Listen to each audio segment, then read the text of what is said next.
Жаз шықса қарбыз бен қауынды аңсайтынымыз заңды. Әрі шөлінді басады, әрі тәтті, әрі денсаулыққа пайдалы ірі жемісті еңбектеген баладан еңкейген қартқа дейін түгел жақсы көреді.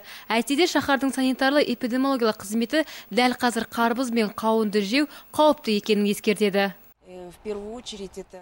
Тұрғындарға алдымен айтарымыз, жол бойында сатылып тұрған қауын қарбызды сатып алмаңыздар. Себебі көліктен шыққан химиялық элементтер шаң дәнді дақылдарды ластап, зиян келтіреді. Сол зиянды заттарды қарбыз өзіне тартып алады. Жерде сатылып тұрған қарбыздарды алуға болмайды. Сатушыларға айтарымыз, 20-30 сантиметр жоғарғы сөренің үстіне қойып сатқандар жөн. Көше бойындағы жабайы сауда нүктелерінен жеміс сатып алу денсаулыққа зор қауіп төндіруі мүмкін.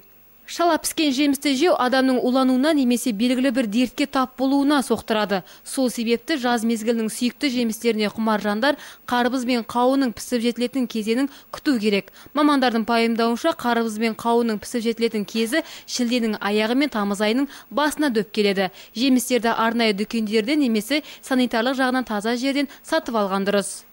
Нельзя покупать резаный арбуз.